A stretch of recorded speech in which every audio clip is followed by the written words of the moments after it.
তো আজি তোমালোকৰ 7 নম্বৰটো কৰিম। 7 নম্বৰটোৰ কি কৈছে, এখন বৰ্গাকাৰ দবা বৰ্ডৰ কালি 1024 বৰ্গ চেণ্টিমিটাৰ। একোটা বাহুৰ দিশ কিমান হ'ব? তো ইয়াত বাহুৰ দিশ উলিয়াব দিছে, যিখন দবা বৰ্ড আছে। তাত যদি তোমালোকে চোৱা এনচাৰ কালিটো দিয়া আছে 1024। তো তোমালোকে কি জানা, বৰ্গ এটাৰ কি হয়, প্ৰতিটো বাহু কি হয়, সমান হয়। আৰু বৰ্গ এটাৰ কালিৰ ফৰ্মুলা কি হয়, বাহু স্কোৱাৰ সমান হয়, হয় নহয়? তো বাহু স্কোৱাৰ হয়। তাৰ পৰা আমি কি কৰিব লাগে, বাহু উলিয়াব লাগে। তো এইটোতো জানিবই লাগে, তথাপি কৰি দিছো।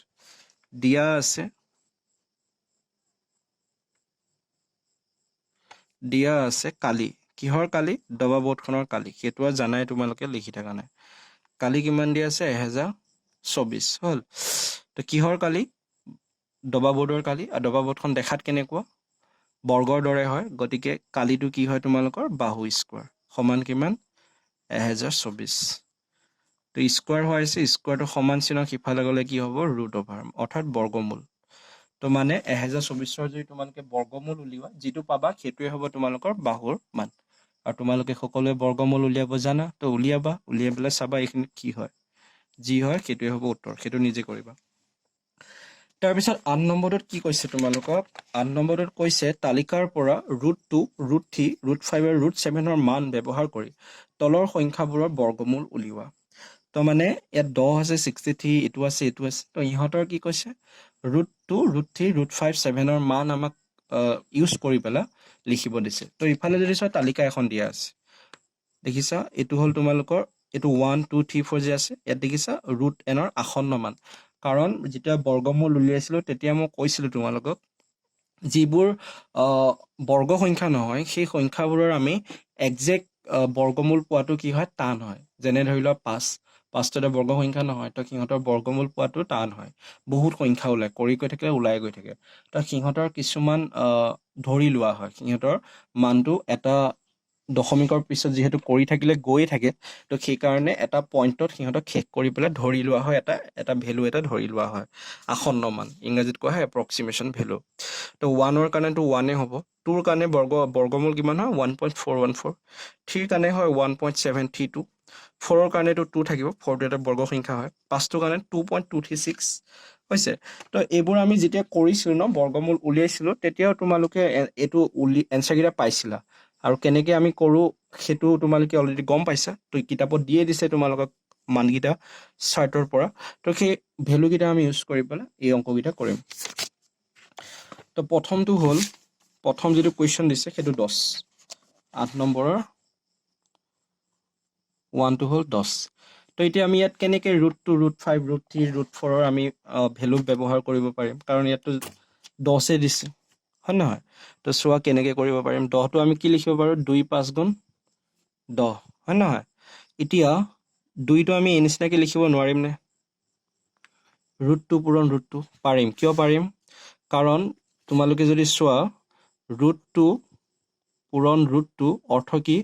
√2 হোল স্কোৱাৰ, হয় নহয়? স্কোৱাৰটোৰ লগত এইটো কেঞ্চেল গ'ল, বাকী থাকিব কি? 2। তাৰ মানে এইটোক আমি এই নিচিনাকে লিখিব পাৰোঁ, বা 2টোকো আমি এই নিচিনাকে লিখিব পাৰোঁ, হৈছে? তো সেইকাৰণে আমি √2টো আমি এনেকুৱাকে লিখিব পাৰিম। ঠিক তেনেদৰে আমি 5টো কি লিখিব পাৰিম? √5 পূৰণ √5 হ'ল। এতিয়া আমি কি কৰিম? √2ৰ ভেলুটো এইখিনিত বহাম, বা √5ৰ ভেলুটো আমি ইয়াত বহাম। বহাই পেলাই আমি কি কৰিম? কেলকুলেট কৰিম। √2ৰ কাৰণে তোমালোকৰ মান কি দিছে? এইটো কিতাপত দিয়া আছে। তো এটাৰ কাৰণে এইটো হ'ল, আনটোৰ কাৰণে হ'ব এইটো, হ'ল। তো √5ৰ ভেলু কি দিয়া আছে? 2.236, আৰু ইটো দিয়া আছে 2.236, হৈছে। তো এইখিনি পূৰণ কৰিব লাগিব। পূৰণ কৰিলে কি আহে চাবা, এনচাৰটো বহুত ডাঙৰ এনচাৰ আহিব। ডাঙৰ এনচাৰ মানে কি? দশমিকত আহিব বহুত। তো মই ইয়াত যদি কৰি থাকোঁ, গোটেই একো নহ'ব ভিডিঅ'ত কৰি থাকিলে, হয় নহয়? তো তোমালোকে চবে পূৰণ কৰিবলৈ জানা, তো পূৰণ কৰিবা নিজে। মই দেখাই দিলোঁ কেনেকে কৰিব লাগে। তাৰপিছত আমি 63টো চাম। মই খালি বনাই বনাই দিম তোমালোকক, তোমালোকে পূৰণখিনি নিজে কৰিবা। 63টো আমি কি লিখিব পাৰোঁ? 9 × 3 = 27, হয় নহয়? বা 7 × 9 = 63, 7 × 9 = 63, হ'ল। এতিয়া ইয়াত আমি কি কৰিব পাৰোঁ? সেই 7টো আমি কি লিখিব পাৰোঁ? √7 × √7, হ'ল। তাৰপিছত 9টো আমি তেনেকৈ লিখিব পাৰোঁ √9 ইনটু √9। তো ইয়াত এতিয়া তোমালোকে √7ৰ মান বহাবা, √7ৰ মান বহাবা, √9ৰ মান বহাবা আৰু √9ৰ মান বহাবা, যি আহে সেইটোৱে উত্তৰ হ'ব। এইটোতো ইজি হৈ যাব। √7ৰ ভেলুটো আমি চাওঁ কি আছে 2.646, আকৌ এইটো দিয়া আছে 2.646, কাৰণ একেই হ'ব যিহেতু √7। আৰু √9ৰ ভেলু কি 3, চাব পাৰা তাত 3 দিয়া আছে 3, এইটো চোৱা 3.00 দিয়া আছে, 0 কেইটা দৰকাৰ নাই, দশমিকৰ পিছত 0 দৰকাৰ নাই, গতিকে এইকেইটা পূৰণ কৰিবা, এনচাৰটো কি আহে চেক কৰিবা। তাৰপিছত 3 নম্বৰটো তোমালোকক দিয়া আছে 3/√5 হ'ল। তো এতিয়া ওপৰত 3 আছে, 3টো তোমালোকে কি লিখিব পাৰা √3 পূৰণ √3 ডিভাইডেড বাই √5 হ'ল। তো এতিয়া √3ৰ মান বহাবা, √3ৰ মান কি দিয়া আছে তোমালোকক 1.732 পূৰণ 1.732 ডিভাইডেড বাই √5, √5ৰ মান দিয়া আছে 2.236। তো এই প্ৰথমে ওপৰ দুটা পূৰণ কৰিবা, পূৰণ কৰি পেলাই তলৰটোৱে হৰণ কৰিবা, কি এনচাৰ আহে চেক কৰিবা। সেই পূৰণখিনি তোমালোকে কৰিবতো লাগিবই, উপায় নাই। যদি এতিয়া মই কৰি দিওঁ পৰীক্ষাটো তোমালোকে কৰিব লাগিব, তো সেইকাৰণে পূৰণখিনি নিজে কৰিবা। তাৰপিছত এটা থাকিলে সেইটো 4 নম্বৰ 2100, সেইটো নিজে বনাই পেলাই নিজে কৰিব চেষ্টা কৰিবা। তাৰপিছত এতিয়া 9 নম্বৰকেইটা। তাৰপিছত 10 নম্বৰত কি কৈছে যুক্তি আৰু অনুমানেৰে বৰ্গমূল উলিওৱা। তো এইকেইটাত দিছে তোমালোকক 169 আৰু 2 নম্বৰটো দিছে 324। তো এইকেইটাত তোমালোকে কি কৰিব নোৱাৰিবা, হৰণ পদ্ধতি ব্যৱহাৰ নকৰাকে অনুমান কৰি ইহঁতৰ বৰ্গমূল উলিয়াব লাগিব। তো এইকেইটা আমি কেনেকৈ অনুমান কৰিম সেইটো আমি চাম দিয়া। তো তোমালোকৰ সংখ্যাটো হ'ল 169 আৰু এইটো আমি কি কৰিব লাগে, এনেতো আমি জানো 169ৰ বৰ্গমূল 13 হয়, সেইটো জানো, কিন্তু তোমালোকে জানিলেই নহ'ব বা হৰণ পদ্ধতিয়ে কৰিব পাৰিলেই নহ'ব, অনুমান কৰি পেলাই ক'বলৈ দিছে। তো তোমালোকৰ কিতাপৰ পেজ নাম্বাৰ 117, মানে অনুশীলনীটোৰ ওপৰত এনেকুৱা এটা অংক দিয়া আছে, তো সেইটো চাই নিজে কৰিব পাৰা। তো এইটো এতিয়া আমি যদি চাওঁ 169টো কাৰ কাৰ মাজত থাকিব পাৰে সেইটো তোমালোকে এতিয়া আইডিয়া কৰিব লাগিব। নিশ্চয় 100ত থাকি ডাঙৰ হ'ব 169টো, হয় নহয়, আৰু লগতে 400তকৈ কি হ'ব সৰু হ'ব। তাৰ মানে এইটো এনেকুৱা হ'ব হৈছে। এইটো কথাৰ পৰা কি গম পালা, মানে 169টো হয়তো 100ত থাকি ডাঙৰ হ'ব আৰু 400ত থাকি কি হ'ব সৰু হ'ব। এতিয়া তোমালোকে প্ৰশ্ন কৰিব পাৰা আমি 100টোৱে কিয় ল'লো বা 400টোৱে কিয় ল'লো, কাৰণ 169তকৈতো 162 সৰু হয় বা 169তকৈতো 200টো ডাঙৰ হয়, কিন্তু আমি 400টোৱে কিয় ল'লো বা 100টোৱে কিয় ল'লো, 100টো বা 400টো এই কাৰণেই ল'লো কাৰণ আমি কি জানো 10 গুণ 100 হয় আৰু 20 গুণ কি হয় 400 হয়, হৈছে। যিহেতু এইকেইটা এটা মোটামুটি এটা নাম্বাৰ হয়, কাৰণ 10 গুণ 100, 20 গুণ 400 চবেই জানে। তো যাতে অনুমান কৰিবৰ কাৰণে সুবিধা হয় সেইকাৰণে এইটো ধৰি লোৱা হৈছে, এইখিনিত 100 ৰখা হৈছে, এইখিনিত 400 ৰখা হৈছে, হ'ল। এতিয়া যদি চাওঁ 169 হ'ল। তো 169ৰ যদি বৰ্গমূল আমি উলিয়াবলৈ যাওঁ, তো সেই বৰ্গমূলটোৰ এককৰ ঘৰত কি থাকিব পাৰে বাৰু, এককৰ ঘৰত কি থাকিব পাৰে, হয়তো 3 থাকিব পাৰে বা 7 থাকিব পাৰে। কিহৰ কাৰণে আমি এইটো 169টো কি বৰ্গমূল উলিওৱাৰ অৰ্থ কি, যেনে ধৰি লওঁ আমি 144ৰ বৰ্গমূল উলিয়ালে আমি কি পাম 12 হ'ল, 12 পাম। আৰু 12ৰ পৰা যদি 144 পাবলগীয়া হয় তোমালোকে কি কৰিবা 12 পূৰণ 12 144। আৰু কি জানা বৰ্গমূলটো সদায় বৰ্গৰ কি হয় ওলোটা হয়, বৰ্গ কৰি তোমালোকে যিটো পাবা সেইটোকে যদি আকৌ বৰ্গমূল কৰা সেই একেটা সংখ্যাকে পাবা। যেনে 12টো তোমালোকে কি কৰিলা বৰ্গ উলিয়ালা 144 পালা, আকৌ যদি 144টো বৰ্গমূল লোৱা কি পাবা 12 পাবা। তো ইয়াত যদি চোৱা এককৰ ঘৰকেইটা, প্ৰথম অনুশীলনী যিটো আছিল তাত এককৰ ঘৰ উলিয়াবৰ কাৰণে শিকাইছিলো, হয় নহয়। তো এই 12টো তোমালোকে বৰ্গ উলিয়ালে কি পাবা এককৰ ঘৰত 2 দুগুণ কি হয় 4 হ'ল। তো 4টো যেতিয়া বৰ্গমূল উলিয়াবা তো এককৰ ঘৰত কি পাবা 2 পাবা। তো ঠিক তেনেদৰে যদি আমি 169টোৰ বৰ্গমূল উলিয়াওঁ, আমি জানো যে 169ৰ বৰ্গমূলত শেষৰ অংকটো